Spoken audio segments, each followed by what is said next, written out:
नमस्कार साथियों, Mahesh Taneja Indian and world history YouTube channel पर एक बार फिर आपका स्वागत है। बहुत सारे स्टूडेंट्स की डिमांड थी कि मॉडर्न हिस्ट्री स्टार्ट करें क्योंकि उनके एग्ज़ाम्स की साइड से वो बहुत इम्पोर्टेंट था, इसलिए यहाँ से हम मॉडर्न हिस्ट्री की कुछ क्लासेस ले रहे हैं। सबसे पहले शुरू करते हैं मॉडर्न हिस्ट्री में बहुत इम्पोर्टेंट फैक्ट जहाँ से पूछे जाते हैं एग्ज़ाम में, बहुत सारे क्वेश्चंस आते हैं। वो हमारा नेशनल मूवमेंट होता है और नेशनल मूवमेंट की जो शुरुआत हम लोग करते हैं वो करते हैं first war of Indian independence 1857 की क्रांति से। देखिए, क्रांति शब्द का जहां हम इस्तेमाल करते हैं तो वहां एक विद्रोह की तुलना में एक व्यापक स्वरूप देखने को मिलता है। सबसे पहले तो हम ये समझें कि क्रांति क्या होती है, बहुत शॉर्ट में हम निकल जाते हैं इस बात से। देखिए, एक विद्रोह जो होता है उसका जो क्षेत्र होता है वो छोटा होता है, उसमें जो शामिल होने के कारण हैं वो भी उतने व्यापक नहीं होते, परंतु जहाँ एक क्रांति की बात की जाती है, जैसे हम लोग फ्रांस की क्रांति की बात करते हैं, रूस की क्रांति की बात करते हैं, तो वहाँ पर बहुत सारे रीजन्स होते हैं, कंबाइंड रीजन्स होते हैं। उसका जो प्रभाव होता है वो बहुत बड़े क्षेत्र में होता है, बहुत सारे लोग उससे जुड़ते हैं, उसके प्रभाव इतने व्यापक और इतने दूरगामी और इतने लंबे समय तक रहते हैं कि उसके प्रभावों से आगे की गतिविधियां बहुत ज़्यादा प्रभावित होती हैं और आगे के जो संचालन होते हैं उसमें मुख्य भूमिका रहती है। तो इस वजह से क्रांति एक व्यापक स्वरूप है और यहाँ पर 1857 के रिवोल्ट को हम क्रांति के तौर पर देखते हैं और उसी के बारे में हमें यहाँ पर बातचीत करनी है। देखिए, 1857 से पहले भारत की स्थिति क्या है। भारत को एक राष्ट्र के रूप में हम स्वीकार कर लेते हैं, यद्यपि भारत एक बिखराव की स्थिति में है, बहुत सारे राज्य हैं, बहुत सारा विभाजन है और क्षेत्रीय विविधताएं हैं, सब है, फिर भी भारत एक राष्ट्र की भूमिका में कहीं दिखाई देता है, क्योंकि जो एक मूलतः संगठन आर्यावर्त का है वो हमें यहाँ पर कहीं पहचान दिलाता है, जहाँ पर लगता है कि उत्तर और दक्षिण जो है वो जुड़े हुए हैं। राजाओं का दक्षिण से उत्तर की ओर क्रम, उत्तर से दक्षिण की ओर क्रम, उनका सामंजस्य, उनका आपसी व्यवहार, आपस में उन क्षेत्रों तक सीमित रह जाना अपने आप में भारत को एक राष्ट्र की भूमिका की तरफ लेकर जाता है। हालांकि इस पर बड़ी आपत्तियां रही हैं, बहुत सारे विवाद हुए, पर उस बात को हम बाद में एक्सप्लेन करेंगे जहां डिस्कशन यहाँ जरूरी हो जाएगा। फिलहाल देखिए, 1857 की क्रांति के मुख्य कारण क्या थे। हम लोग जानते हैं कि 1757 में प्लासी का युद्ध हुआ। प्लासी के युद्ध के बाद अंग्रेज़ों ने अपने आप को मजबूत स्थिति में बंगाल में स्थापित कर लिया। 1764 में वो और मजबूत स्थिति में आ गए और कहा जाता है कि बक्सर का जो युद्ध है वो कहीं ना कहीं भारत में अंग्रेजी साम्राज्य की स्थापना का मूलभूत आधार रहा। इसके बाद भी अगर हम देखें तो धीरे धीरे मुग़ल बादशाह को, जो केवल एक मोहरे के रूप में था, उसे फ्रंट में रखा जरूर गया, परंतु उसकी भूमिका नगण्य हो गई। मराठों की बड़ी भूमिका रही। अहमद शाह अब्दाली के आक्रमण ने मराठों को कुचल दिया, तो वहाँ से मराठा साम्राज्य पतन की ओर गया और मराठा साम्राज्य के पतन की ओर जाते ही अंग्रेज़ पूरी तरह से भारतीय परिदृश्य पर दिखाई देने लग गए और उन्होंने जो साम्राज्य स्थापित किया वो मूलतः दक्षिण भारत में अपना साम्राज्य था। देखिए, इस बात को बिल्कुल स्पष्ट करें, काफ़ी बार बड़ा कन्फ्यूजन रहता है स्टूडेंट्स के मन में कि जब पूरे भारत में शासन था तो उत्तर भारत में कितनी भूमिका थी। तो आपको बताएं, दक्षिण भारत से ही अंग्रेज़ों का मुख्यतः काम पड़ने वाला है, क्योंकि यहाँ से उनकी व्यापारिक गतिविधियाँ संचालित होती हैं जल मार्ग से। जल शक्ति के रूप में अंग्रेज़ बड़े फेमस रहे हैं और यहीं से बहुत ज़्यादा उत्पादन हमें प्राप्त होता है। जैसे हम बंगाल के क्षेत्र की बात कर लेते तो दक्षिण भारत ही मुख्य वो क्षेत्र था जहाँ पर अंग्रेज अपने आप को स्थापित करना चाहते हैं। उमेरियट की एक परिभाषा मुझे याद आती है जिसमें ये कहा गया कि डुप्ले ने, अर्थात फ्रांसीसियों ने, भारत की जो कुंजी है वो मद्रास में ढूंढने की कोशिश की, पर क्लाइव ने उसे कहाँ ढूंढ लिया, बंगाल में ढूंढ लिया।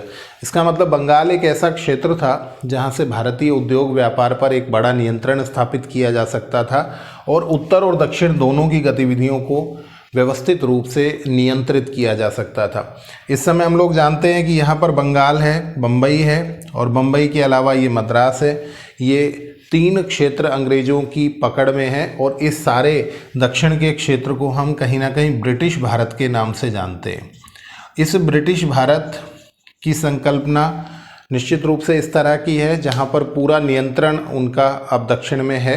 और जब हम 1857 की बात कर रहे होंगे तो वहां पर अंग्रेज़ पूरी तरह से भारतीयों पर नियंत्रण स्थापित करके उनका शोषण कर रहे हैं, आर्थिक लाभों की ओर अपने आप को अग्रसर कर रहे हैं। और एक छोटी सी ईस्ट इंडिया कंपनी जो एक डायरेक्टर्स की कंपनी थी, उसने भारत पर शासन व्यवस्था को अपने कंट्रोल में कर लिया।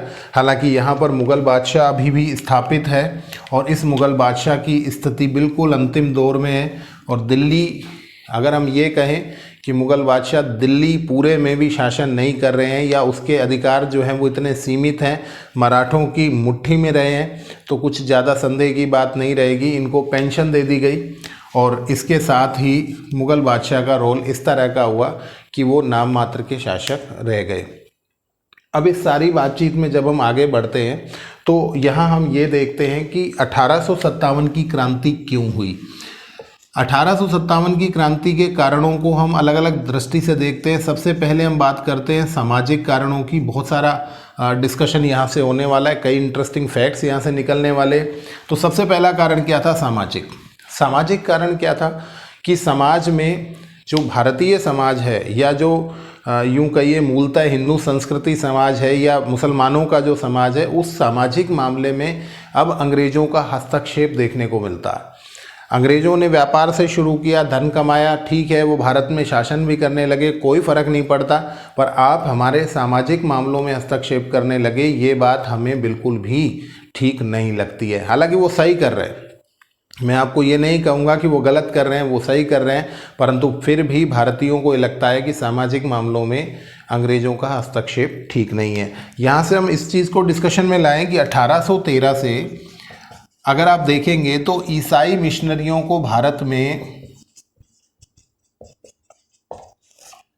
धर्म प्रचार की अनुमति मिल गई। और जब ईसाई मिशनरी यहाँ पर आएंगे तो यहाँ अंग्रेज़ों का जो मूल मंतव्य है वो ईसाई धर्म का प्रचार प्रसार और अपने आप को स्थापित करना दिखाई देने लगा। और इसी के साथ भारतीयों को ये लगा कि अंग्रेज़ जितना भी संशोधन कर रहे हैं, जितने भी चेंजेस करना चाह रहे हैं, वो सारा का सारा ये है कि वो भारत में ईसाईयतों को स्थापित करना चाहते हैं। वो हिंदू और मुस्लिम धर्म को कहीं ना कहीं नष्ट करने की ओर बढ़ रहे हैं, इस्लाम को नष्ट करने की ओर जा रहे हैं, हिंदू धर्म की मूल संस्कृति को वो पतन की ओर ले जाना चाहते हैं। और जब अंग्रेजी शिक्षा भी अस्तित्व में आ गई तो डेफिनेटली अंग्रेजी शिक्षा हम लोग जानते हैं 1835, तो यहाँ से जो नया कल्चर डेवलप हुआ वो इस स्थिति में है जहाँ पर लगता है कि भारतीयत्व को, हिंदुत्व को, इस्लाम को यहाँ पर अब खतरा है। और यदि इनके सामाजिक सुधारों को हम देखें, प्रथम दृष्टया आप देखेंगे तो आपको लगेगा कि ये सामाजिक सुधार डेफिनेटली बहुत अच्छे थे, अंग्रेज़ों ने बहुत अच्छे कदम उठाए, पर उसके कुछ दूरगामी परिणाम ऐसे निकले जो भारतीय समाज और संस्कृति के लिए संभवतः उचित नहीं थे। उनका डिस्कशन करते हैं कि क्या क्या चेंजेस इन्होंने करने की कोशिश की, कुछ परिवर्तनों को, कुछ संशोधनों को फैक्ट्स के माध्यम से जानने की कोशिश करते हैं। 1795 में जॉन शोर ने कन्यावध को प्रतिबंधित करने की कोशिश की, कन्यावध पर रोक लगाई। बहुत अच्छा कदम है। आपको लग रहा होगा कि जो कन्याओं का वध कर दिया जाता है तो वो रोक दिया गया है, तो जॉन शोर का ये जो कदम है डेफिनेटली बहुत अच्छा। उसके बाद 1829 में हम लोग जानते हैं विलियम बेंटिंग ने क्या किया। विलियम बेंटिंग ने यहाँ पर सती प्रथा पर रोक लगाने का प्रयास किया और सती प्रथा पर जो रोक लगाई गई वो भारतीय महिलाओं के लिए एक अच्छा कदम था, जहाँ पर पुरुष के बाद महिला को सती होने के लिए बाध्य किया जाता था या वो स्वेच्छा से सती होती थी, तो उस पर यहाँ रोक लगाने का एक प्रयास डेफिनेटली एक अच्छा कदम हम कह सकते हैं। इसी के बाद आगे चले तो 1843 में एलन बरो ने दास प्रथा पर रोक लगाई। हम लोग जानते हैं 1833 का जो अधिनियम था उसके अंदर भी इस दास प्रथा पर रोक लगाने के बारे में डिस्कशन हुआ था और उसी डिस्कशन को फाइनल इम्प्लीमेंटेशन की तरफ लेकर गए एलन बरो और उन्होंने यहाँ पर दास प्रथा पर रोक लगा दी। ये भी एक ऐसा कदम था जो दासत्व से जमींदारों की यूँ कहें जागीरदारों की जो दादागिरी है उससे आम जनता को बचाने का, एक सुकून देने का प्रयास था। पर कितना सफल रहा उसको अब हम डिस्कशन में लेकर जाएंगे। फिलहाल आपको ध्यान रखना है 1795 जॉन शोर कन्यावध पर रोक, 1829 बहुत लोग जानते हैं सती प्रथा पर रोक और 43 में एलन बरो के द्वारा दास प्रथा पर रोक लगाई गई। इसके अलावा 1844 में एक और स्टेप लिया गया और वो जो स्टेप था वो हार्डिंग के समय आया। हालांकि इसमें मुख्य भूमिका जो थी वो कैम्पबेल की थी। और इस कदम में क्या था, नरबलि प्रथा पर रोक लगाई गई। हम लोग जानते हैं भारतीय समाज संस्कृति में कुछ ऐसी जातियां, आदिवासी जातियां रही हैं जिन्होंने नरबलि को बड़ा महत्व दिया है। जैसे खोंड विद्रोह के बारे में आप लोग सुनेंगे, पढ़ेंगे तो वहाँ पर आपको पता लगेगा कि नरबलि की प्रथा वहाँ पर बहुत प्रचलन में थी।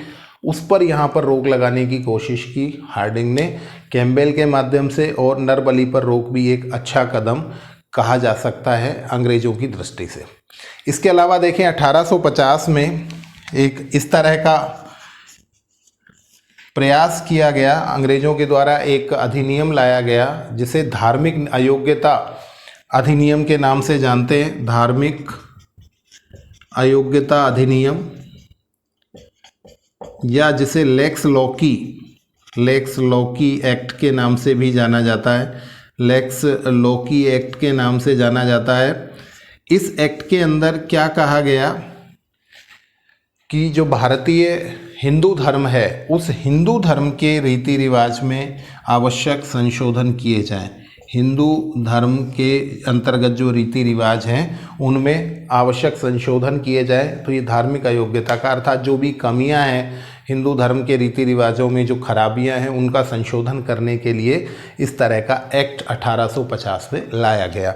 इसके बाद 1856 में हम लोग जानते हैं एक बहुत इम्पोर्टेंट एक्ट निकल कर आया था, और वो था महिलाओं के अधिकारों की रक्षा करते हुए हिंदू धर्म में जो विधवा पुनर्विवाह से संबंधित अधिनियम, विधवा पुनर्विवाह अधिनियम जो निकल कर आया 1856 में, वो भी अंग्रेज़ों के द्वारा एक अच्छा कदम यहाँ पर देखने को मिलता है। अब ये सारे के सारे एक्ट्स आपने बना दिए, आपने इतने सारे संशोधन किए, आपने इतने सारे चेंजेस किए, भारतीय समाज में आप परिवर्तन कर रहे हैं।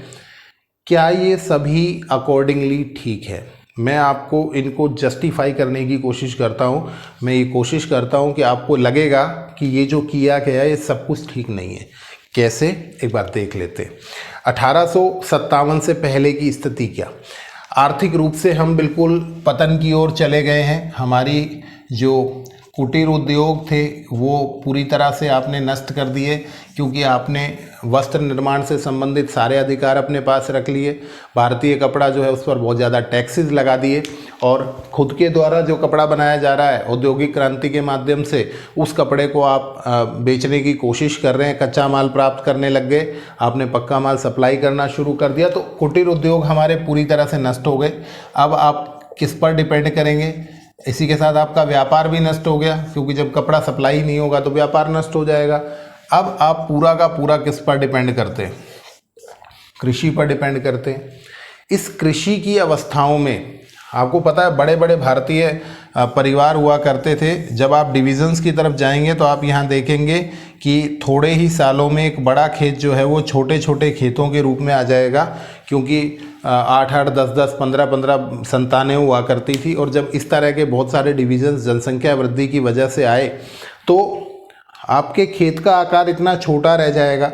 अंग्रेज लगातार टैक्स लेंगे आपसे। आपकी स्थिति क्या हो जाती है कि अकाल पड़ गया तो भी आपको टैक्स देना पड़ रहा है। आप टैक्स नहीं चुका पाते हैं तो आप किसके पास जाएंगे? जो भी साहूकार हैं, जागीरदार हैं, आप उन जागीरदारों के पास जाएंगे। और जो कृषक है वो इनसे क्या लेंगे? वो आप यहाँ से ले लेंगे पैसा उधार, ऋण ले लेंगे। और जब आप ऋण ले लेंगे तो आप ऋणी हो जाएंगे, और ऐसा ऋणी व्यक्ति कभी भी इस ऋण को चुकाने की स्थिति में नहीं आ पाएगा, क्योंकि जो साहूकार है वो भी इतना ज़्यादा ब्याज लेगा उस पर कि वो अपनी ज़मीन को कहीं ना कहीं गिरवी रख देगा, उसके पास रख देगा, साहूकार के पास। और जो किसान है उसकी स्थिति ये चली आएगी कि वो अल्टीमेटली आत्महत्या की ओर जाएगा। वो उसके पास कोई ज़्यादा विकल्प नहीं है। उसके पास जो विकल्प हैं वो मैं आपको बता देता हूँ।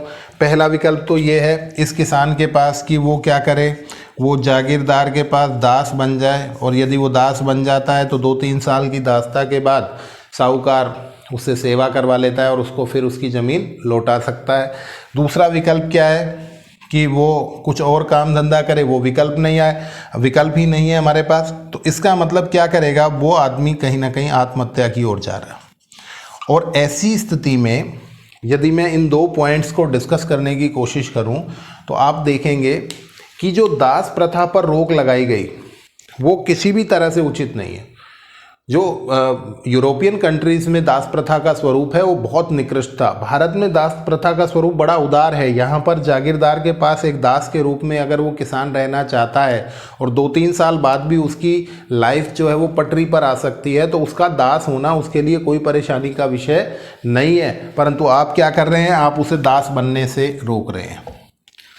अब जब आप दास बनने से रोक रहे हैं तो वो ऋण चुका नहीं पाएगा, और ऋण नहीं चुका पाएगा तो मर जाएगा, और जब वो मर जाएगा तो उसकी जो पत्नी बचेगी वो सती होना चाहती है, और आप इस महिला को सती भी नहीं होने देते।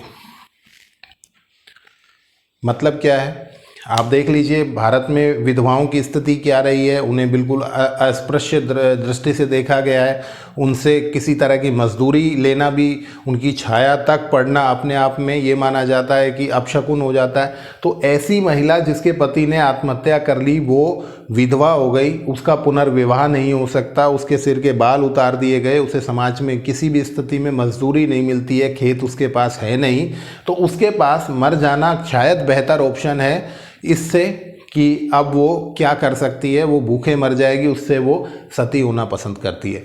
तो यहाँ पर आपको बड़ा अजीब सा लगेगा कि मैं सती प्रथा का समर्थन करता हुआ दिखाई दे सकता हूँ आपको, पर स्थितियाँ इतनी विकराल हैं कि उस समय सती हो जाना ही एक विकल्प महिला के पास है और दास हो जाना ही एक विकल्प पुरुष के पास है। और आपने क्या कर दिया, सती प्रथा पर भी रोक लगा दी और आपने दास प्रथा पर भी रोक लगा दी।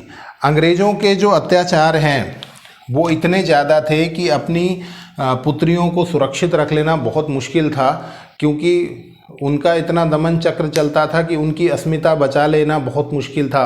और इसी वजह से भारत में बहुत सारे वर्ग, समाज के बहुत सारे वर्ग ऐसे थे जो कन्या हत्या कर देते थे, भ्रूण हत्या कर देते थे, कन्या वध करते थे, और उनकी अस्मिता को बचाने के लिए उनको किस तरह से सुरक्षित रखा जा सकेगा इस संभावना से डरे हुए जो लोग हैं वो क्या करते थे, कन्यावध करते थे। और आपने कन्यावध पर रोक जरूर लगा दी है, परंतु ये एक ऐसी स्थिति है जहाँ पर उनकी चरित्र को, उनकी इज्जत को बचा पाना, कहीं ना कहीं चरित्र की जगह मैं कहूँगा उनके सम्मान को बचा पाना मुश्किल था, और इसलिए भारतीय इस स्टेप पर जा रहे हैं। उनको लगता है कि कन्यावध भी ठीक है।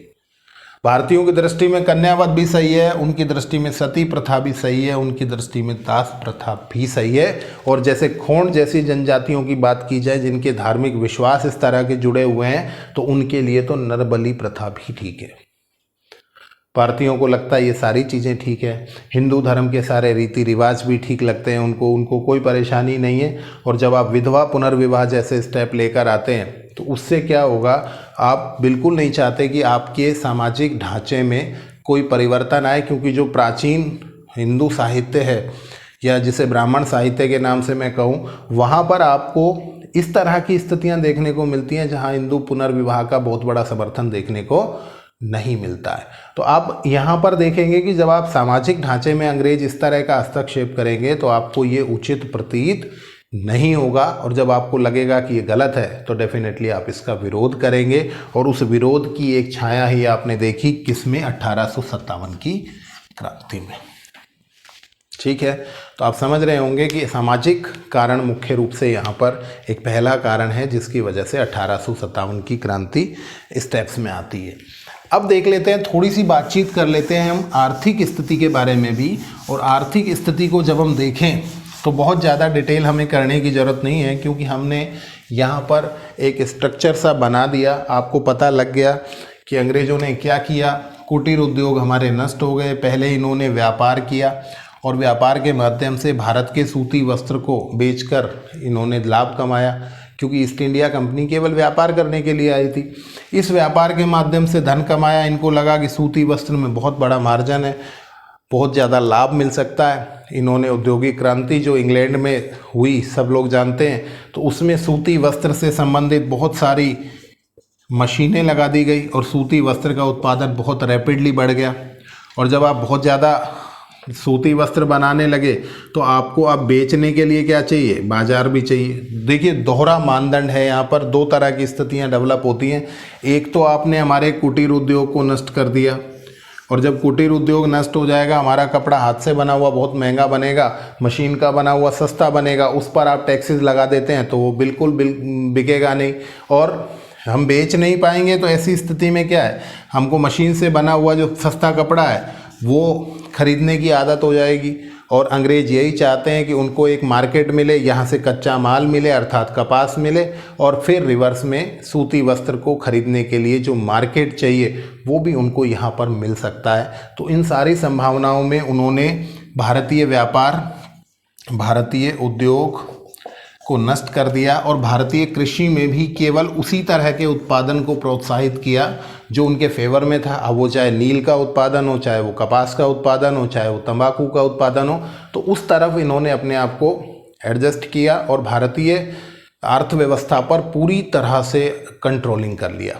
अब इस कंट्रोलिंग से क्या फ़र्क पड़ता है, टैक्सेस बढ़ा दिए आपने और टैक्सेस की वजह से आप उद्योग व्यापार से दूर हट गए। आप केवल किस पर डिपेंड करते हैं, कृषि पर। कृषि में आप टैक्स बढ़ा रहे हैं, आप अकाल के समय बिल्कुल भी कोई रिलीफ नहीं दे रहे हैं, लोग भूखे मरते जा रहे हैं और इस बात का अंग्रेज़ों पर कोई फ़र्क नहीं पड़ता है। वो तो इसके साथ साथ नई नई चीज़ें कर रहे हैं, नई मशीनरी लगा रहे हैं। और 1853 में अगर आप भारतीय रेलवे का स्वरूप देखें तो भारतीय रेलवे का जो विकास किया गया उसमें अंग्रेज़ों ने ये कहा कि हम चाहते हैं कि भारतीयों की सुविधाएं बढ़े।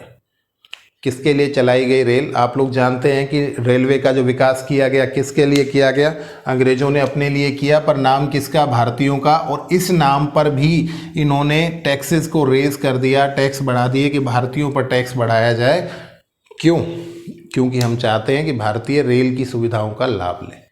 अब भारतीयों को रेल से क्या फ़ायदा है, मैं अंग्रेज़ों की बात करता हूँ, अंग्रेज़ों को रेलवे से क्या फ़ायदा। देखें, पहले ये दक्षिण भारत तक कंसंट्रेट हैं सारे के सारे और यहीं इनका व्यापार मुख्य रूप से चल रहा है। उत्तर भारत में रजवाड़े हैं अर्थात छोटे छोटे रियासतें हैं, राजा हैं। और अब अंग्रेज़ ये चाहते हैं कि उनके रेलवे के माध्यम से वो भारत के विभिन्न कोनों में अपनी व्यापार क्षमताओं को बढ़ा सकें। तो फ़ायदा तो खुद का है।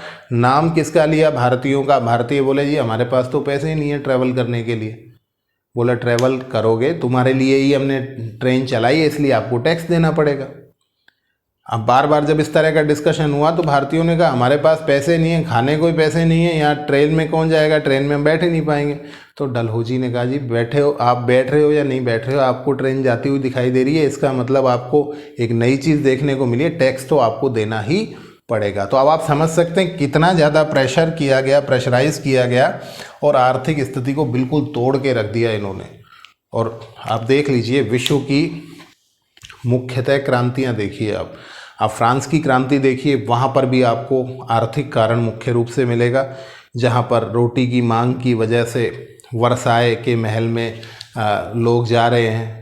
और आप देख लीजिए रूस में देख लीजिए, मज़दूर जो हैं वो जार के महल के सामने क्यों इकट्ठा होते हैं, क्योंकि आर्थिक स्थिति, आर्थिक दमन की जो परिस्थितियां हैं वो मुख्य कारण रही हैं। और यहाँ पर भी जब हम इस क्रांति को डिस्कस करेंगे तो यहाँ हमें देखने को मिलेगा कि आर्थिक कारण एक सबसे बड़ा कारण है जिसकी वजह से 1857 की क्रांति अस्तित्व में आ जाएगी। कुछ नियम इस तरह के बना दिए गए, भूमि हस्तांतरण जो है वो अलाउड कर दिया गया। आपको बताएं, भूमि हस्तांतरण अलाउड कर दिया गया। पहले क्या नियम था कि किसान की भूमि को हस्तांतरित नहीं किया जा सकता, अब वो आपने अलाउड कर दिया। 1813 से आपने क्या किया, ये बहुत इंपॉर्टेंट फैक्ट है, इसका भी ध्यान रखना है कि व्यापार जो है उसमें एक तरफा शुल्क मुक्ति कर दी। एक तरफा शुल्क मुक्ति का मतलब कि अंग्रेज अगर भारत में कोई चीज़ ला रहे हैं तो उस पर कोई टैक्स नहीं है, परंतु यदि भारत वाले कहीं अपना सामान बेचना चाहते हैं तो उस पर टैक्स होगा। तो ये व्यापार में उस तरह की स्थिति है जिसे आप एक तरफा शुल्क मुक्त व्यापार कह सकते हैं। और इसकी शुरुआत भी कहाँ से हुई, 1813 के उस अधिनियम से, उस चार्टर से हुई। तो ये सारी चीज़ें जो है ये भारतीय अर्थव्यवस्था के पतन की स्थिति को दर्शाती हैं। लोग भूखे मर रहे हैं और जब आप भूखे मर रहे हैं तो डेफिनेटली आप एक क्रांति की तरफ जाएंगे, एक नए प्रयास की तरफ जाएंगे। तो ये भी एक सबसे बड़ा कारण है जिसकी वजह से 1857 की क्रांति अस्तित्व में आ गई।